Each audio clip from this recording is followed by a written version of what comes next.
সবাই আমরা কাজের জন্য প্রস্তুত, কিন্তু আমাদের কাজ দিলেই কাজ আসলে আমরা করে ফেলছি, কিন্তু সমস্যাটা হলো আর্থিক সমস্যাটাই মূল সমস্যা।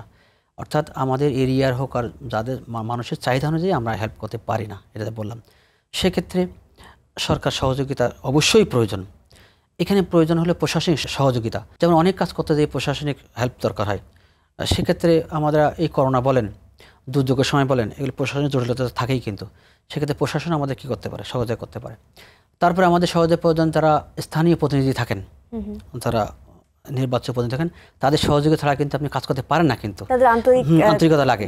সেজন্য ওনাদেরও সহযোগিতা প্রয়োজন হবে, কারণ ওনাদের কাজগুলো কিন্তু আমরা করে দিচ্ছি, কিন্তু সেক্ষেত্রে আমাদের এই চ্যালেঞ্জ থাকে, এগুলো আমাদের সহযোগিতা প্রয়োজন। আর হলো যেহেতু আমরা স্থায়ীভাবে কাজ করছি, আমাদের দেশীয় হোক আমাদের বিদেশ থেকে হোক, আমাদের আর্থিক সহযোগিতা অনুদান যেটা আমাদের দরকার হবে, যেটা ভবিষ্যতে বড় বড় পরিকল্পনায় কাজ করার জন্য।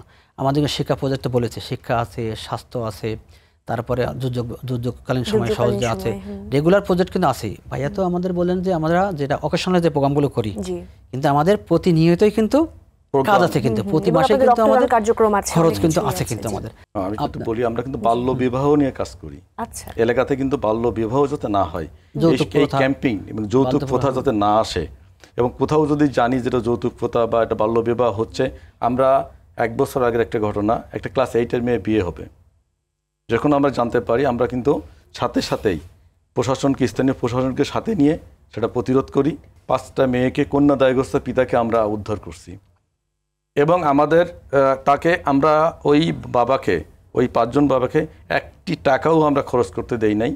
আমরা নিজেরাই স্বপ্রণোদিত হয়ে সংগঠনের পক্ষ থেকে, আর আমাদের কিন্তু ব্যক্তি কোনো আওয়াজ হয় না, আমি কত দিলাম, সে কত দিল, বা আমার সংগঠনে কে দিল, হ্যাঁ, এই ব্যানারটাকে আমরা মানে হাইলাইট করি, কারণ এই ব্যানারটাই হলো আমাদের পরিস্থিতি। আমি পাটকুলকাটার সন্তান, আমার বাবাও সেখানকার সন্তান, আমার দাদাও সেখানকার সন্তান, আমাদের এই আইডেন্টিটি যেন থাকে, যে জন্য আমরা প্রত্যেকটা ব্যানারটাকে, আমাদের সমিতিটাকে আমরা হাইলাইট করি। আমি ব্যক্তিগত কি করছি সেটা আলাদা ইস্যু, কিন্তু সমিতির ব্যানারে আমরা এই কাজটা করি। এটা হয়ে গেছে এখন পুরো বাংলাদেশ। যদি সাতক্ষীরা ছেলে ওই রাজশাহী ইউনিভার্সিটি পড়ে, চট্টগ্রামে, আমরা কিন্তু হেল্প করি। শুধু তাই না, আমাদের কাছে যারাই আসেন অন্য জায়গারও হোক, আমরা কিন্তু আমাদের পক্ষ থেকে সহযোগিতা করি। ব্যানার তো আছে, সাথে সাথে ব্যক্তিগতভাবে এখানে যারা আছে সবাই আসলে খুব বেশি হেল্পফুল মাইন্ডের, যার কারণে এই প্রতিষ্ঠানটা একটা সুন্দর সামাজিক মানবিক সংগঠনে রূপান্তর হয়েছে। অনেক ধন্যবাদ। এই কমিউনিটি পর্যায়ে এবং পুরো বাংলাদেশে আপনাদের কার্যক্রম আরো অনেক বেশি এগিয়ে যাক, সেই শুভকামনা থাকলো। খুব ভালো থাকবেন। থ্যাংক ইউ আপনাকে। সবার কাছে দোয়া চাই আমরা। আমাদের মতো একটা ছোট প্রতিষ্ঠানকে আপনারা যে আরটিভির মতো প্রতিষ্ঠানে ডাকছেন, এজন্য আপনাকেও এবং আপনার কর্তৃপক্ষকে অসংখ্য ধন্যবাদ।